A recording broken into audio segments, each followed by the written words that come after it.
നമസ്കാരം.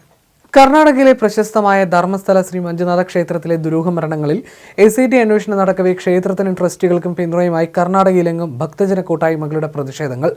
ഇത്രയും കാലം നേത്രാവതി നദിക്കരയിൽ കുഴിച്ചിട്ടും ഒറ്റ മൃതദേഹാവശിഷ്ടങ്ങൾ പോലും കിട്ടിയിട്ടില്ലെന്നും SIT അന്വേഷണം അവസാനിപ്പിക്കണമെന്നും ഭക്തജന കൂട്ടായ്മകൾ ആവശ്യപ്പെട്ടു. പലയിടത്തും ധർമ്മസ്ഥല ധർമാധികാരി ഡോക്ടർ വീരേന്ദ്ര ഹെഗ്ഡെയുടെ ചിത്രം ഉയർത്തിപ്പിടിച്ചും ഞങ്ങൾ ധർമ്മസ്ഥലയ്ക്കും ധർമാധികാരിക്കും ഒപ്പമെന്ന പ്ലക്കാർഡുകൾ ഉയർത്തിയുമാണ് വിശ്വാസ കൂട്ടായ്മ നടക്കുന്നത്. ക്ഷേത്രത്തെയും സനാതന ധർമ്മത്തെയും തകർക്കാൻ നീക്കം വിമർശനമുണ്ട്. ചിക്കമംഗളൂരുവിൽ താലൂക്ക് ഓഫീസ് മുതൽ ആസാദ് പാർക്ക് വരെ 2 കിലോമീറ്റർ നീളത്തിൽ നടന്ന പ്രതിഷേധ മാർച്ചിൽ 2000-ലധികം ഭക്തർ പങ്കെടുത്തു. ഭക്തിഗാനങ്ങൾ ആലപിച്ചും വാദ്യോപകരണങ്ങൾ വായിച്ചും നൂറുകണക്കിന് സ്ത്രീകൾ റാലിയിൽ പങ്കുചേർന്നു. കൊപ്പലിൽ ഈശ്വർ പാർക്കിൽ നിന്ന് DC ഓഫീസിലേക്ക് നടന്ന റാലിയിൽ ആയിരക്കണക്കിന് സ്ത്രീകൾ പങ്കെടുത്തു. ക്ഷേത്രത്തെക്കുറിച്ച് തെറ്റായ പ്രചാരണം നടത്തുന്നവർക്കെതിരെ നടപടിയെടുക്കണമെന്നാവശ്യപ്പെട്ട് നിരവധി മുസ്ലിം സ്ത്രീകളും അതിൽ പങ്കുചേർന്നു. ധർമ്മസ്ഥല ഭക്തജന ഫോറം അംഗങ്ങൾ സുഭാഷ് സർക്കിളിൽ നിന്ന് DC ഓഫീസിലേക്ക് റാലി നടത്തി. മഞ്ജുനാഥ ക്ഷേത്രത്തെ അപകീർത്തിപ്പെടുത്തിയവർക്കെതിരെ കർശന നടപടിയെടുക്കണമെന്ന് റാലിയിൽ ആവശ്യമുയർന്നു. മൈസൂരുവിൽ ധർമാധികാരി വീരേന്ദ്ര ഹെഗ്ഡെയെ പിന്തുണച്ച പ്ലക്കാർഡുകൾ പിടിച്ച ആയിരക്കണക്കിന് സ്ത്രീകൾ ഓൾഡ് ഡയറി സർക്കിളിൽ നിന്ന് DC ഓഫീസിലേക്ക് മാർച്ച് നടത്തി. SIT അന്വേഷണത്തിൽ സുതാര്യത വേണമെന്നും ഹിന്ദു ക്ഷേത്രങ്ങൾക്ക് സംരക്ഷണം നൽകണമെന്നും ഭക്തർ ആവശ്യപ്പെട്ടു. കൽബുർഗിയിൽ ജഗത് സർക്കിളിൽ നിന്ന് DC ഓഫീസിലേക്ക് റാലി നടത്തി.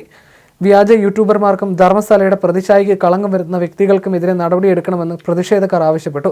എല്ലാ ജില്ലകളിലും പ്രതിഷേധക്കാർ ഡെപ്യൂട്ടി കമ്മീഷണർമാർ വഴി സർക്കാരിന് മെമ്മോറാണ്ടങ്ങൾ സമർപ്പിച്ചിട്ടുണ്ട്. സംസ്ഥാനം ഭരിക്കുന്ന കോൺഗ്രസും പ്രതിപക്ഷമായ BJPയും ധർമ്മസ്ഥല ക്ഷേത്ര ഭരണാധികാരികൾക്കൊപ്പമാണ്.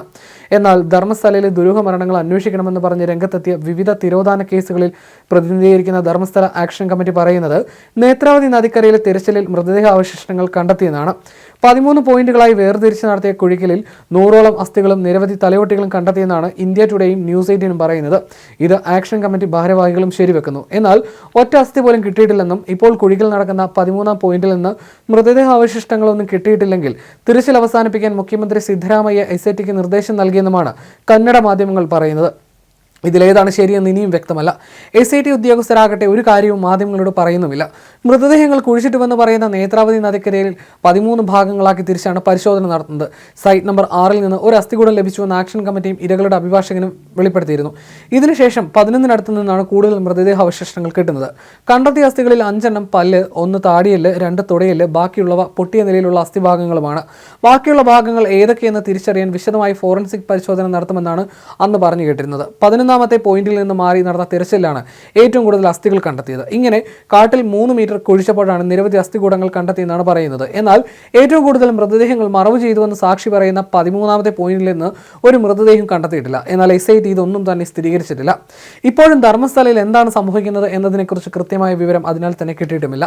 അതേസമയം മൃതദേഹങ്ങൾ കുഴിച്ചുമൂടാൻ ക്ഷേത്രത്തിൽ നിന്ന് തന്നെയാണ് തനിക്ക് നിർദ്ദേശം ലഭിച്ചതെന്ന് മുൻ ശുചീകരണ തൊഴിലാളി വെളിപ്പെടുത്തുകയും ചെയ്തു. ഇന്ത്യ ടുഡേക്ക് നൽകിയ പ്രത്യേക അഭിമുഖത്തിലായിരുന്നു ഈ വെളിപ്പെടുത്തൽ. എനിക്കൊപ്പം ഈ ജോലി ചെയ്യാൻ 4 പേർ കൂടി ഉണ്ടായിരുന്നു. അവിടെ ശ്മശാനങ്ങളൊന്നും ഉണ്ടായിരുന്നില്ല. മൃതദേഹങ്ങൾ കാടുകളിലും നദീതീരങ്ങളിലും പഴയ റോഡുകൾക്കരികിലുമായിരുന്നു കുഴിച്ചിട്ടത്. നാട്ടുകാരിൽ ചിലർ മൃതദേഹങ്ങൾ കുഴിച്ചിരുന്നത് കണ്ടിരുന്നു. പക്ഷേ അവർ ഒരിക്കലും ഇടപെട്ടിരുന്നില്ല എന്നും ശുചീകരണ തൊഴിലാളി അവകാശപ്പെടുന്നു. ആളുകൾ ഞങ്ങൾ കാണുകയും ചെയ്തിരുന്നു. പക്ഷേ അവർക്ക് വലിയ വിഷമൊന്നും തോന്നിയിരുന്നില്ല എന്നും അദ്ദേഹം വെളിപ്പെടുത്തിയിരുന്നു.